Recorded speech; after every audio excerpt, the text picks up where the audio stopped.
राधे राधे, जय श्री कृष्णा। जय हो देवों के देव महादेव जी की जय। जय हो माता पार्वती जी की जय। जय हो गणेश कार्तिकेय नंदकेसर की जय।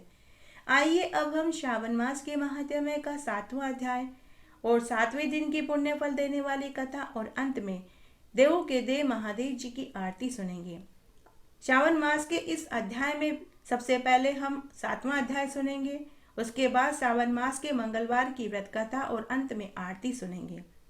भगवान महादेव सनत कुमार से बोले कि हे सनत कुमार, अब मैं तुम्हें श्रावण मास के मंगलवार को किए जाने वाले व्रत के विषय में कहता हूँ, तुम ध्यान से सुनो।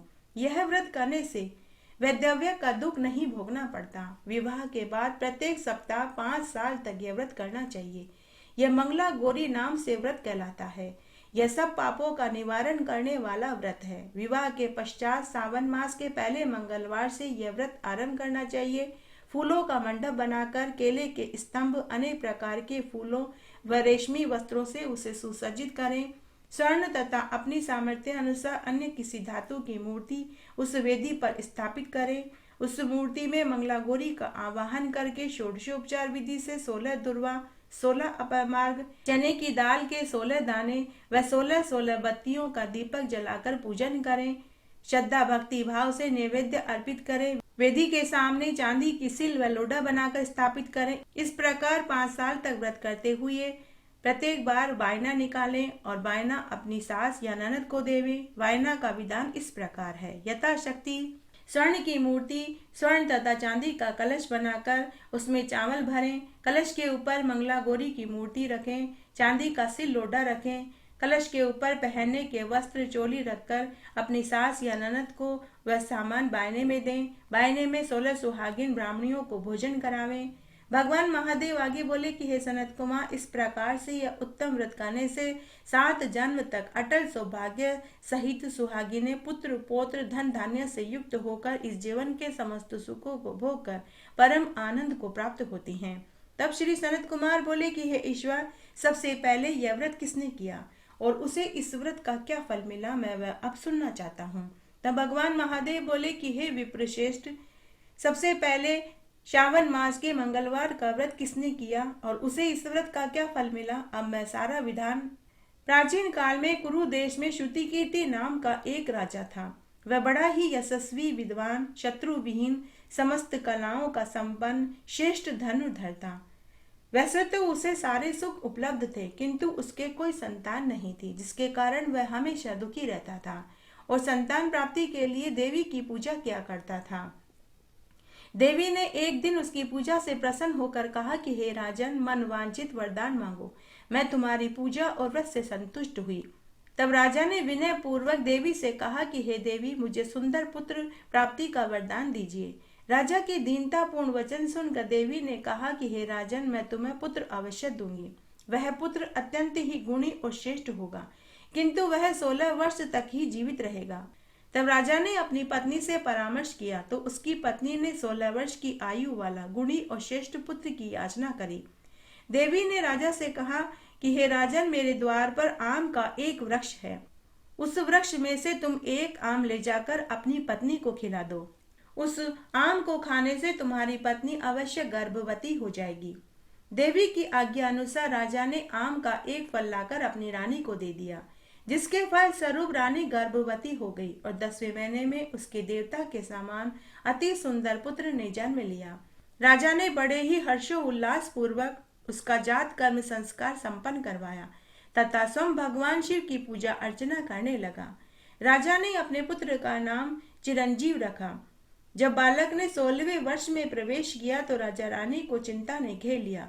राजा विचार करने लगा कि यह पुत्र हमें बड़े कष्टों से प्राप्त हुआ है, अतः अपने सामने इसकी दुखद मृत्यु को नहीं देख पाएंगे। ऐसा विचार करके राजा ने अपने पुत्र को उसके मामा के साथ काशी की यात्रा के लिए भेज दिया। रानी ने अपने भाई से कहा कि हे भाई, मेरा यह पुत्र अल्प आयु है। यह मुझे भगवान महादेव के वरदान से प्राप्त हुआ है। यह 16 वर्ष की आयु में प्रवेश होते ही मृत्यु को प्राप्त हो जाएगा। इसलिए मैं चाहती हूँ कि तुम मेरे पुत्र को काशी यात्रा कराओ। तब मैंने भगवान महादेव से प्रार्थना करी थी कि मैं अपने पुत्र को काशी की यात्रा कराऊंगी, अतः तुम मेरे पुत्र को काशी की यात्रा कराओ। अपनी बहन के वचन सुनकर भाई अपने भांजे को लेकर काशीपुरी चला गया। दोनों मामा भांजे काशी की यात्रा करते हुए एक नगर में पहुंचे। वह नगर राजा वीरसेन का था। राजा वीरसेन अत्यंत ही पराक्रमी और धनवान था। राजा के मंगला गौरी नाम की एक अत्यंत ही रूपवती और गुण संपन्न कन्या थी। वह कन्या अपनी कुछ सखियों के साथ नगर के बगीचे में खेल रही थी। राजपुत्र चिरंजीव अपने मामा के साथ बगीचे में खेल रही कन्याओं को देख रहा था। उसी समय राजकन्या को उसकी एक सखी ने रांड कहकर संबोधित किया। राजकन्या ने अपनी सखी को उत्तर दिया कि मेरे कुल में तो ऐसी कोई स्त्री नहीं है। उस समय सावन का महीना चल रहा था। राजकन्या मंगला गौरी व्रत की पूजा अपनी सखियों के साथ कर रही थी। सभी सखियां तो पूजा करके चली गई, लेकिन राजकुमारी वहीं बैठकर माता पार्वती जी की स्तुति करती रही। तभी वहां आकाशवाणी हुई। माता पार्वती ने राजकन्या से कहा कि हे पुत्री, मैं तेरी पूजा और व्रत से संतुष्ट हुई। हे पुत्री, तुम्हारी शादी जिसके साथ होगी वह अल्प आयु होगा, परंतु मेरे वरदान से ही वह राजा होगा। लेकिन तुम अभी पूजा करके एक मुट्ठी चावल हवा में उछाल देना, जिसके ऊपर भी ये चावल गिरेंगे उसी से तुम्हारा विवाह होगा और वह अल्प आयु से दीर्घायु हो जाएगा। तब राजकुमारी ने ऐसा ही किया। उसी समय चावल के दाने चिरंजीव के सिर पर आकर गिरे। चिरंजीव के मामा ने यह सब कुछ देख और सुन लिया। इस तरह कुछ समय के बाद उस राजकन्या का विवाह वाल्हीक देश के दृढ़ब्रह्मा के पुत्र सुकेतु के साथ होना निश्चित हुआ। किंतु सुकेतु अत्यंत ही कुरूप, मूर्ख और बहरा था। तब उसके पिता ने सोचा कि किसी सुंदर से युवक को मंडप में ले जाकर वरमाला और फेरे पटकवा लेता हूँ। बाद में सुकेतु को उसके स्थान पर बैठा दूंगा। ऐसा निश्चय करके वह चिरंजीव के मामा के पास आया और बोला कि अपने भांजे को मेरे साथ भेज दो, क्योंकि परोपकार के समान अन्य कोई धर्म नहीं होता। मामा ने तो पहले ही बगीचे में माता पार्वती जी की आकाशवाणी सुन ली थी, अतः उसने प्रसन्नता पूर्वक अपने भांजे को उनके साथ भेज दिया। उसके बाद चिरंजीव को दूल्हे के कपड़े और गहने पहनाकर घोड़े पर बैठाकर महल में ले गए।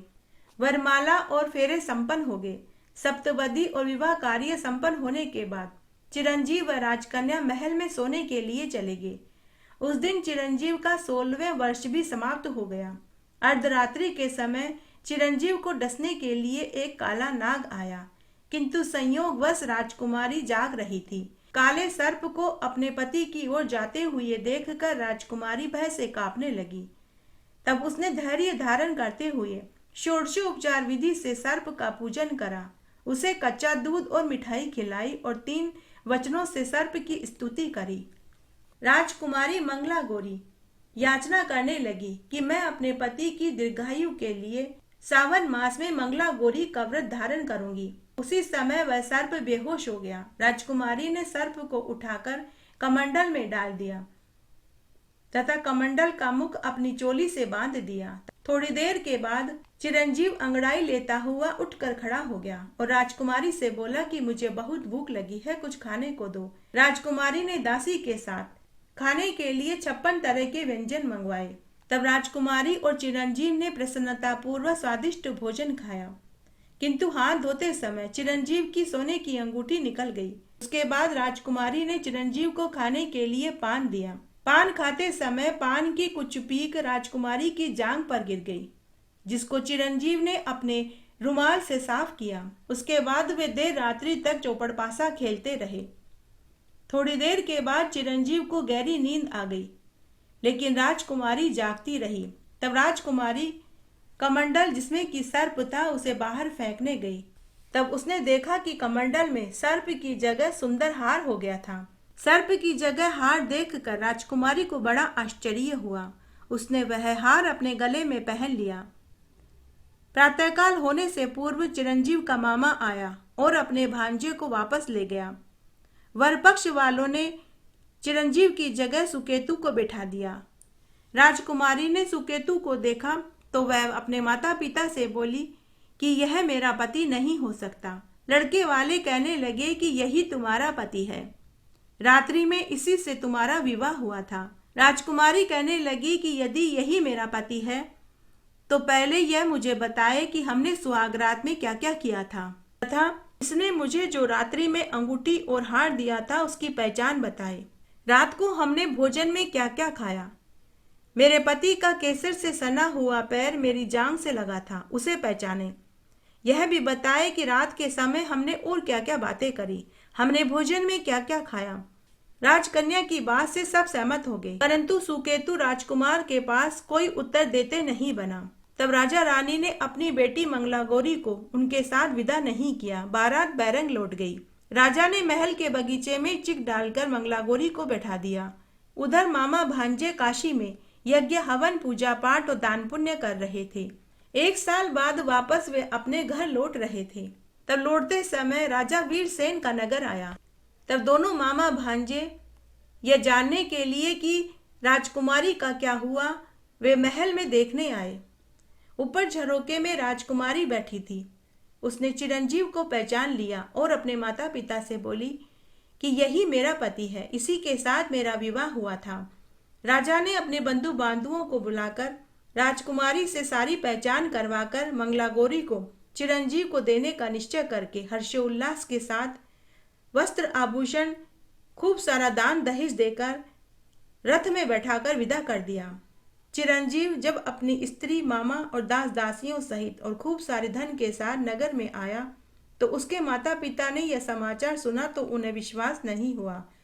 किंतु चिरंजीव ने जब आदर पूर्वक अपने माता पिता के चरण स्पर्श किए तो वे अपने पुत्र का सिर सूंघकर परम आनंद को प्राप्त हुए। चिरंजीव की पत्नी मंगलागौरी ने भी अपने सास ससुर को प्रणाम किया तो सास ने अपने पुत्र वधू को गले से लगा लिया। भगवान महादेव सनत कुमार से बोले कि हे सनत कुमार, राजकुमारी ने श्रावण मास के मंगलागौरी के उत्तम व्रत किए थे जिससे उसका पति दीर्घायु हो गया। भगवान महादेव सनत कुमार से बोले कि हे सनत कुमार, ये मैंने तुम्हें श्रावण मास के मंगलागौरी के व्रत का संपूर्ण महात्म्य सुनाया। जो कोई भी श्रद्धा और भक्ति पूर्वक इस महात्म्य को सुनेगा, कीर्तन करेगा, उसकी सभी मनोकामनाएं पूरी हो जाएगी। सूत जी ने कहा कि हे शौनकादि ऋषियों, भगवान शंकर ने यह व्रत श्री सनत कुमार जी को कहा और सनत कुमार जी भी इस व्रत के विषय में सुनकर परम आनंद को प्राप्त हुए। परंतु रेवा के तट पर जो नंदकेश्वर नामक शिवलिंग है उसका तो और ही महात्म्य है। रेवा के पश्चिम तट पर कर्णिकी नामक नगरी है जहाँ किसी उत्तम वंश के श्रेष्ठ ब्राह्मण ने अपनी स्त्री को अपने दोनों पुत्रों को सौंपकर काशी को गमन किया और काशी में ही वह ब्राह्मण मर गया। जब उसके दोनों पुत्रों ने यह सुना तो उसका यथोचित सब कर्म किया। स्त्री ने कुछ धन तो अपने अंतिम कर्म के लिए छोड़ा और सब धन दोनों पुत्रों में बांट दिया। कुछ काल व्यतीत हो जाने पर उस ब्राह्मणी के भी मरने का समय आया तो अनेक पुण्य कर्म पर भी उसके प्राण नहीं निकले। इससे उनके दोनों पुत्रों को चिंता हुई। उन्होंने अपनी माता से कहा कि हे माता, क्या हुआ? क्या कुछ और पुण्य करना शेष रह गया है जो आपको मरने पर इतना कष्ट हो रहा है? अगर कोई व्रत, उपवास, दान पुण्य करना हो तो हमें बतलाओ, हम वह सभी करेंगे। तब पुत्रों का वचन सुनकर उसकी माता ने कहा कि यदि तुम मेरे मरने पर मेरी अस्थियों को काशी में विसर्जित करो तो मैं सुख से मर पाऊंगी। तब उनके पुत्रों ने अपनी माता के वचन को स्वीकार कर लिया और उन्होंने कहा कि हे माते, जैसा तुम कहती हो वैसा ही होगा।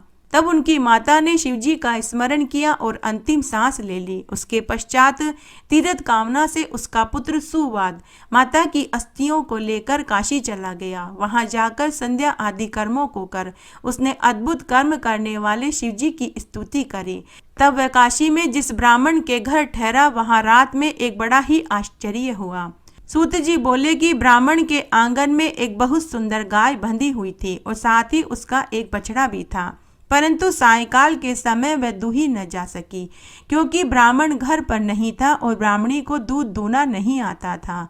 जब रात में ब्राह्मण घर आया और उसे पता चला कि गाय दूही नहीं गई तो उसे दुख हुआ। उसने शीघ्र ही अपनी पत्नी को कहा कि तुम बछड़ा छोड़ दो और दूध दोने के लिए बर्तन लेकर के आओ। उसके बाद उसकी पत्नी ने बछड़ा छोड़ दिया और दूध दूने के लिए बर्तन अपने पति को पकड़ाया। जब बछड़े ने गौ को पहना दिया तो ब्राह्मण ने उसे खूंटे से बांधकर गाय के थन से दूध निकालने लगा, तो उधर बछड़े ने उछल कूद मचा दी, जिससे ब्राह्मण का पैर कुचल गया। पैर कुचलने से ब्राह्मण को बहुत पीड़ा हुई। उसने क्रोध कर बछड़े को बहुत मारा। उसके बाद ब्राह्मण ने गाय का दूध दुआ, परंतु क्रोधवश उसने गाय का दूध पीने के लिए बाद में बछड़े को नहीं खोला। तब बछड़े को दूध पिलाने की प्रीति से गाय रुदन करने लगी। जब अपनी माता को रोता हुआ बछड़े ने देखा तो बछड़े ने अपनी माता से कहा कि हे माता, तुम क्यों रोती हो? तुमको कौन सा दुख है? यह सुनकर गाय ने बछड़े से कहा कि हे पुत्र, मैं तुमसे क्या कहूँ?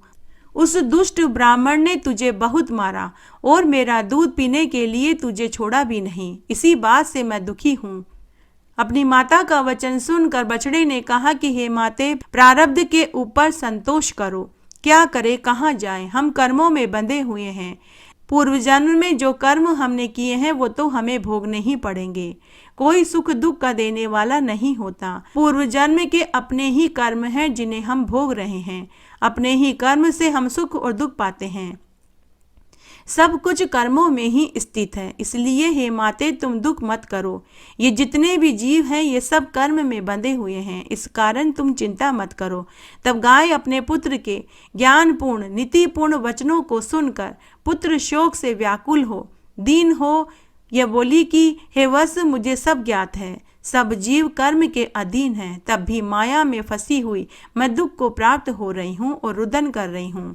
मुझे बहुत पीड़ा हो रही है।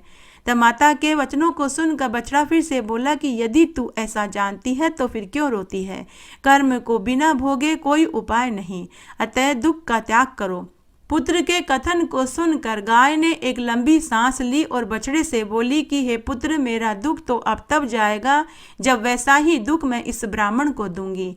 हे पुत्र, प्रातः काल मैं अपने सींगों से इसके पुत्र को इतना मारूंगी कि वह मृत्यु को प्राप्त हो जाएगा, इसमें कोई संदेह नहीं। बछड़े ने कहा कि नहीं माते, तुम ऐसा कदापि मत करना, क्योंकि एक तो पहले ही न जाने हम कौन से कर्मों का दुख भोग रहे हैं, फिर तुम्हारे ऊपर ब्रह्महत्या का पाप चढ़ जाएगा। जब पुण्य और पाप समान होते हैं तब इस संसार में जन्म होता है, और जब इन पाप पुण्य दोनों के भोग नष्ट हो जाते हैं तब मुक्ति मिलती है। कभी कर्मों का नाश तो कभी भोग का नाश होता है। इस कारण हे माते, तुम ऐसा कर्म कभी मत करना। कहाँ मैं तेरा पुत्र हूँ, कहाँ तू मेरी माता है। हे माते, न कोई किसी की माता है, न कोई किसी का पुत्र है। कौन माता है, कौन पिता है, कौन स्वामी है, कौन स्त्री है, कोई भी किसी का नहीं। सब अपने किए हुए कर्मों का फल भोग रहे हैं। तब गाय ने कहा कि हे पुत्र, अगर मेरे ऊपर ब्रह्महत्या का पाप चढ़ जाएगा तो मैं उस स्थान को जानती हूँ जहाँ ब्रह्महत्या के पाप धुल जाते हैं। मैं उस स्थान पर जाकर अपने ब्रह्महत्या के पाप को धो लूंगी। माता के वचनों को सुनकर बछड़ा मौन हो गया। गाय और बछड़े की सारी बातें सुदेव ब्राह्मण सुन रहा था। वह सोचने लगा कि अब मैं इस अद्भुत समाचार को प्रातःकाल देखकर ही काशी जाऊंगा। उसके बाद वह सुदेव ब्राह्मण सो गया। सुबह जल्दी ही ब्राह्मण सोकर उठा। ब्राह्मण ने अपनी पत्नी से कहा कि हे कल्याणी, मैं किसी काम से बाहर गांव जा रहा हूँ, तुम पुत्र से गाय का दूध दुहा लेना। थोड़ी देर में ब्राह्मण का पुत्र आया। माता ने बछड़ा खोल दिया। ब्राह्मण का पुत्र गाय को दूहने के लिए बैठा। जैसे ही वह गाय के पास गया तो गाय ने ब्राह्मण के पुत्र को अपने सींगों से इतना मारा कि वह तत्काल ही मृत्यु को प्राप्त हो गया। यह देख उसकी माता पुत्र शोक में जोर जोर से विलाप करने लगी, तो आसपास के बहुत से लोग वहां एकत्र हो गए। इतने में ही वह ब्राह्मणी गाय को खूंटे से खोलकर बोली कि अरे पापिन, तूने मेरे पुत्र को मार दिया, अब मैं तुझे यहाँ रख कर क्या करूँगी। वह श्वेत रंग की गाय जैसे ही खूंटे से छूटी तो वह बाहर चली गई। लोगों ने देखा कि उसका सारा शरीर काला हो गया था। उस पर ब्रह्महत्या का पाप चढ़ गया। फिर वह गाय पूंछ उठाकर अपने निर्दिष्ट स्थान को अपने ब्रह्महत्या के पाप को धोने के लिए चली गई। उस गाय के पीछे पीछे वह सुदेव ब्राह्मण भी चला गया। वह गाय नर्मदा के तट पर नंदकेश्वर महादेव के स्थान पर पहुंची। वहां जाते ही उसने नर्मदा में 3 गोते लगाए तो उसके सारे पाप धुल गए। नंदकेश्वर की कृपा से नर्मदा के महात्म्य से उस गाय पर ब्रह्महत्या का पाप का दोष दूर हो गया। नर्मदा नदी में 3 गोते लगाने से उस गाय के ऊपर चढ़े हुए ब्रह्महत्या का पाप का दोष छूट गया और वह काले रंग से वापस सफेद रंग में आ गई। सुदेव ब्राह्मण ने यह सारा चमत्कार स्वयं अपनी आंखों से होता हुआ देखा। उसके बाद वह गाय वापस अपने मालिक के घर चली गई। तभी सुदेव ब्राह्मण ने देखा कि उस नर्मदा की नदी में से एक बहुत सुंदर देवी स्वरूपा स्त्री बाहर निकली। उसने सुदेव ब्राह्मण से कहा कि अरे ब्राह्मण, तुम भी नर्मदा में स्नान करो और अपनी माता के कष्टों को दूर करो। ऐसा कहकर वह स्त्री अंतर्ध्यान हो गई। उसके बाद सुदेव ब्राह्मण ने नर्मदा में स्नान किया और अपनी माता की अस्थियों को वहां प्रवाहित कर दिया। उसकी माता दिव्य शरीर धारण कर आकाश से उसे धन्य धन्य कहने लगी और फिर वह अपने पुत्र को आशीर्वाद देकर स्वर्ग को चली गई। आइए अब हम महादेव जी की आरती सुनते हैं। ओम जय शिव ओंकारा, स्वामी हर शिव ओंकारा, ब्रह्मा विष्णु सदा शिव, बोले भोलेनाथ सदा शिव, अर्धांगी धारा। ओम हर हर हर महादेव, एकानन चतुरानन, पंचानन राजे, शिव पंचानन राजे। हंसासन गरुड़ासन, हंसासन गरुड़ासन, वृषवाहन साजे। ओम हर हर हर महादेव, 2 भुज 4 चतुर्भुज, 10 भुज ते सोहे, शिव 10 भुज ते सोवे। तीनों रूप निरखता, तीनों रूप निरखता, त्रिभुवन जन मोहे। ओम हर हर हर महादेव, अक्षमाला वनमाला, मुंडमाला धारी, शिव मुंडमाला धारी। त्रिपुरारी रे मुरारी, त्रिपुरारी रे मुरारी, कर कमलाधारी। ओम हर हर हर महादेव, श्वेतांबर पीतांबर, बाघांबर अंगे, शिव बाधांबर अंगे।